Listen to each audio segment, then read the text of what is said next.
gal is red hot. Your gal ain't doodly squat. Yeah, my gal is red hot. Your gal ain't doodly squat. Well, she ain't got no money, but man, she's really got a lot.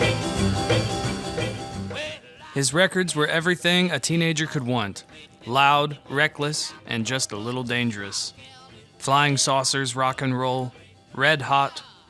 For a moment in 1957, it looked like Billy Lee Riley might be the next name everybody knew coming out of Sun Records.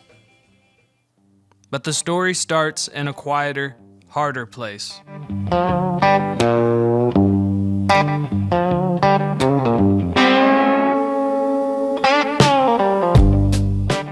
Billy Lee Riley was born October 5th, 1933, in Pocahontas, Arkansas, and he was the son of sharecroppers.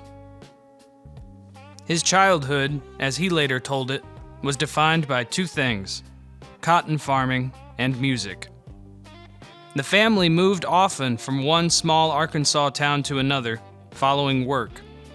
What the Memphis Music Hall of Fame calls a life on plantations, where black and white people work together, all on one farm. On those farms, lines were drawn by poverty more than by color. Riley later remembered that as kids, we lived together, we played together. It was from black cotton pickers and farm workers that he learned his first chords. They showed him how to hold the guitar, how to make blues phrases walk over a simple rhythm. A radio might pull in the Grand Ole Opry one minute and a blues station out of Memphis the next. The songs he heard there, hillbilly ballads, jump blues, early rhythm and blues, sat alongside what he learned in the yard from working men who bent strings for fun after 12 hours in the field. Riley grew up in a large family, 7 brothers and sisters, and work was never far from reach. But there was also a restlessness. It was 1949, and the rows of cotton in the small Arkansas towns had started to feel like a box that Billy Riley couldn't stay inside. So he walked into an Army recruiting office without a birth certificate, lied about his age, and told them he was 17. His older sister signed the papers to back him up. He served 4 years in the U.S. Army. Asked why he did it, he didn't dress it up. I went in mainly to have a place to live and something to eat, and I never did like it. Early in his service, Riley was posted to the Pacific Northwest. The Memphis Music Hall of Fame notes that a 15-year-old private, far from Arkansas, found something unexpected there: a small studio in Seattle willing to let soldiers record. In that room, he cut 3 homemade albums, really, more sets of songs. Most of them were Hank Williams covers, sung in uniform for fun. But Riley found recording exhilarating and spent as much free time as he could honing his singing and guitar skills. In the service, Riley played every chance he got: barracks, bass talent shows, informal dances. Somewhere between the Hank Williams songs in Seattle and the jumped-up country he played at bass talent nights, Billy Lee Riley started to sound less like a farm kid imitating the radio, and more like the rockabilly wild man he would soon become. When Billy Lee Riley came home from the Army in 1953, there was no record contract waiting. Sun Records notes that he worked for a time at a shoe factory in Jonesboro, Arkansas, then followed family to Memphis, joining his brother-in-law in a small restaurant venture. The restaurant failed. Music was still the dream. When the business folded, Riley took a job as a truck driver. It was hard work and long hours, but it kept some money coming in while he tried to figure out how, or if, music could still be more than something he did on weekends. Somewhere during this stretch, he married. Sources place his marriage around 1954, just before or after he moved to Memphis. Another account, preserved by Delta Boogie, has Riley picking up 2 hitchhikers near Nettleton. One was a young songwriter and guitarist named Cowboy Jack Clement. The conversation soon turned to music, and by the time they got to Memphis, Riley had decided to drive them the whole way. In March of 1956, they cut their first record there with Riley on vocals, a moody, rolling tune called Trouble Bound, and a flip side, Think Before You Go.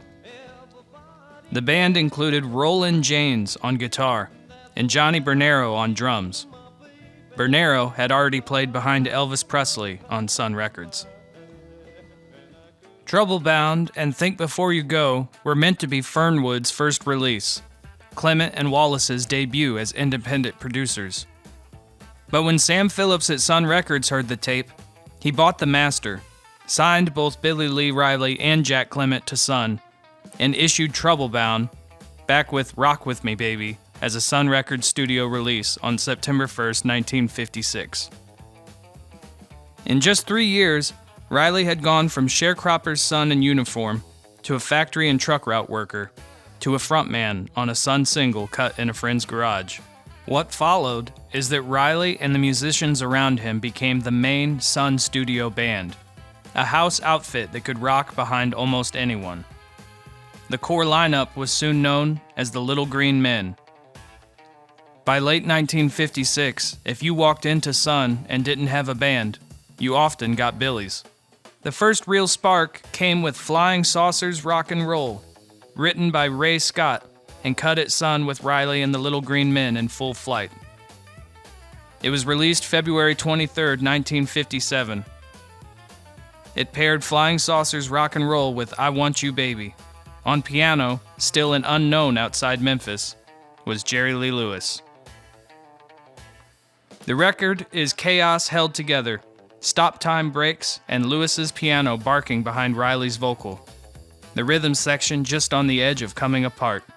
Around Memphis and across pockets of the South, kids heard something in Flying Saucers that felt new. Country twang and blues push, science fiction nonsense, all delivered with the intensity of a bar fight.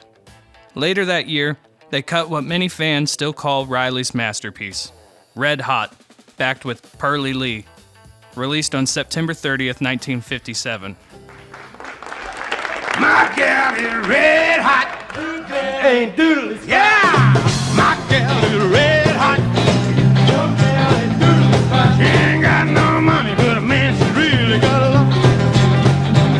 Well, I got a gal 6 feet 4, sleeps in the kitchen with her feet out the door, but my gal is red hot. Your gal ain't doodles. Yeah! Red Hot started to break regionally. Orders were coming in. In later interviews, Riley and others around Sun say it looked like his record might finally cross over. But in the fall of 1957, Sam Phillips made a decision. Instead of pushing Red Hot, he shifted promotion to another single on the label, Great Balls of Fire by Jerry Lee Lewis. Distribution and radio muscle followed the piano player. Riley watched his best shot at a national hit stall. Writers who sat with him decades later say he never really forgave Phillips for that call. In a long Sun Records documentary, Riley appears still angry. Red Hot had the heat, he felt, and it got left in the shadow of a bigger star. In the space of a year, Billy Lee Riley had gone from a garage tape to the wildest records on Union Avenue, and then watched the door to stardom swing open for someone else. Riley's band continued to be Sun Records' house band.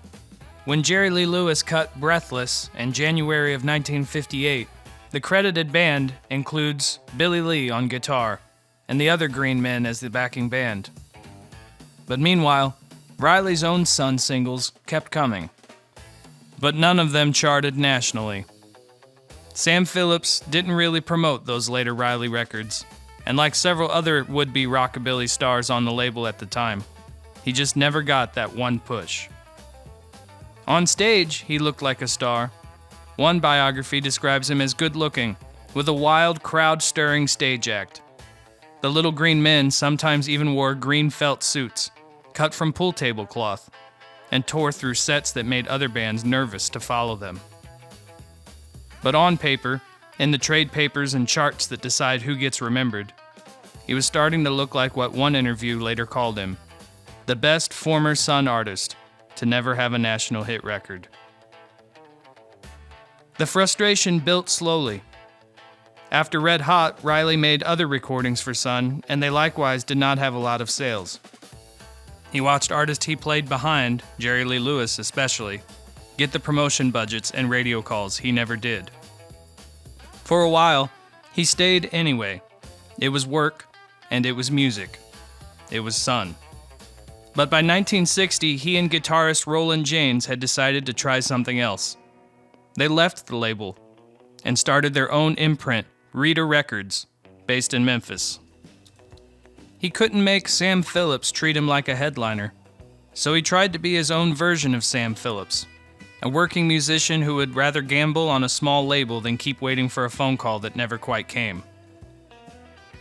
Rita's big swing came with another singer, Harold Dorman, whose song Mountain of Love they produced in 1959. By this time, he had had a child with his first wife and married a second wife with 2 more children. He was a man with mouths to feed, not just a guitar. So the move to Los Angeles in 1962 was a practical pivot. He moved there to work as a session musician. In Memphis, he'd been the wild frontman whose singles never got the push. In Los Angeles, he could be something else, the player behind the scenes who always had work. Through former Sun A&R man Charlie Underwood, Riley started landing studio calls on the West Coast. Soon, he was part of the invisible backbone of pop records with big names on the label. He played guitar, and especially harmonica, on hits by Dean Martin, the Beach Boys, Herb Alpert, and Sammy Davis Jr. He also cut his own early 60s LPs, built around that harmonica work. Harmonica in the Blues in 1962, and Big Harmonica Special in 1964. A decade after Red Hot, Billy Lee Riley was still playing for a living, still feeding a family, and still chasing that feeling he'd had at Sun. By 1970, after years of studio dates and club work on the West Coast, Billy Lee Riley did something unexpected for a rock and roll lifer. He quit the business. He returned to Arkansas and started his own construction company, putting music on the back burner. The man who'd once slept in cars on tour now spent his mornings measuring walls, quoting jobs, and figuring out how to keep a small business running in small-town Arkansas. The Encyclopedia of Arkansas records that in the early 70s, Riley divorced his second wife, with whom he had 2 children. 3 years later, in 1975, he married Joyce.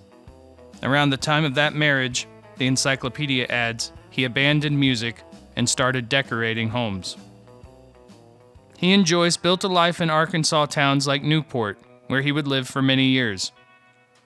At night, if the house was quiet and the kids were asleep, he might pick up a guitar or a harmonica.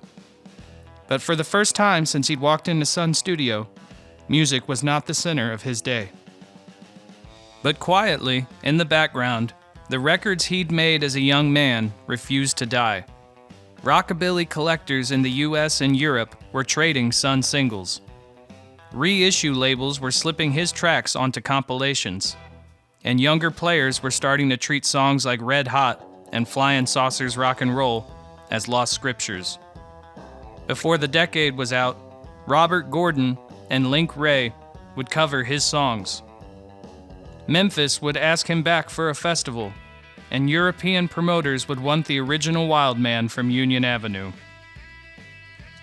In 1979, he answered an invitation to appear at the Memphis in May Beale Street Blues Festival, his first high-profile performance in years. On paper, it was a one-off, a festival slot for a name from the old Sun roster. But the 1979 appearance was a jolt. For the first time in years, Billy Lee Riley had something that felt like momentum, not just nostalgia. In European clubs and festivals, Riley found something he had rarely felt in his own country, being treated as a founding figure, and not just as a footnote. By the early 1980s, Billy Lee Riley was no longer a man who used to make records. He was once again a full-time musician, splitting his time between building homes in Arkansas and tearing up stages in Memphis and Europe. In 1991, he went into the studio to make what became his first all-blues album. a project that would be released in 1992. Riley talked about the decision in an interview later quoted by both the Hall of Fame and writers like Colin Escott. He said, "Blues is the best road I can be on right now. I can be accepted by blues people because I've been considered half blues all my life." The early 1990s didn't just bring gigs and studio records, they brought recognition of his story. A Delta Boogie profile notes that in the early 1990s, the Smithsonian tracked Riley down and interviewed him for their archives. If the European rockabilly revival brought Riley back to stages, a single night in 1992 supercharged his profile. Bob Dylan, who had loved Red Hot since he was a teenager, tracked Billy down in Newport, Arkansas, and invited him to a show on the Never Ending Tour in Little Rock. That night, Dylan brought Riley on stage and introduced him to the crowd as "my hero." In one detailed remembrance, a friend recalls Dylan standing to the side, grinning, while Riley tore into Red Hot and the crowd went wild. Bob playing guitar behind him, happy to be back up for the man whose records he'd learned from. Riley himself later told the Hall of Fame, "I sang Red Hot and the people went crazy, man." That evening in Little Rock didn't erase the years of frustration, or the jobs he'd worked, or the bills waiting back in Newport. But it told him unmistakably that the music he'd made as a young man still mattered. In 1997, Riley went back to where it all began, Sun Studio in Memphis, to cut a new album of tough, swampy blues. Hot Damn would be released on Capricorn Records. He produced it himself. AllMusic later called it a sprightly comeback for a veteran, and it was nominated for a Grammy in the blues category, though it did not win. Riley didn't stop. He followed Hot Damn with Shade Tree Blues in 1999, and even a late-life country outing, Hillbilly Rockin' Man, in 2006. He also kept playing across the US and Europe, headlining venues like London's Barbican Centre in 2005 as part of a rockabilly celebration. But Riley's last few years were hard. It's noted that he was diagnosed with colon cancer that eventually spread to the bone, and in 2005 he suffered a horrible fall that he never fully recovered from physically, even as he kept recording and playing. His last public performance, according to multiple sources, came in June 2009 at the New Daisy Theater on Beale Street in Memphis during Pete Fest 2009. Supported by a walker, he still managed to tear into Red Hot and other early songs for an audience that knew exactly who he was. Even in his 70s and suffering from illness, Billy Lee Riley wasn't finished. In 2009, backed by the hard-driving bellhops, he cut his final album, Still Got My Mojo, for Rhythm Bomb Records. 14 tracks of rockabilly and Gulf Coast R&B that sounded less like a farewell and more like a man on fire.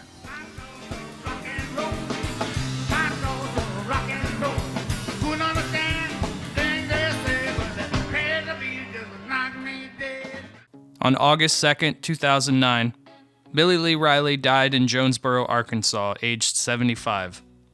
The Los Angeles Times reported that he passed from the colon cancer spread to the bone. He was later buried at Walnut Grove Cemetery in Newport, the town where he and his wife Joyce had made their home. 6 years later, in 2015, the man who'd once brought him on stage in Little Rock stood at a podium in Los Angeles and told a room full of music industry heavyweights why Billy mattered. Bob Dylan said, "He was a true original. He did it all. He played, he sang, he wrote. He would have been a bigger star, but Jerry Lee came along. So Billy became what is known in the industry, a condescending term, as a one-hit wonder. But sometimes, a one-hit wonder can make a more powerful impact than a recording star who's got 20 or 30 hits behind him." In 2022, the Memphis Music Hall of Fame inducted Billy Lee Riley, formally recognizing the sharecropper's son who never stopped playing. He didn't get the hits his talent deserved, but he got something else. A life in music that ran from cotton fields and garage studios to European clubs, Grammy ballots, and high praise from people like Bob Dylan who stood up a half a century later and told the world the man behind it all was simply a true original.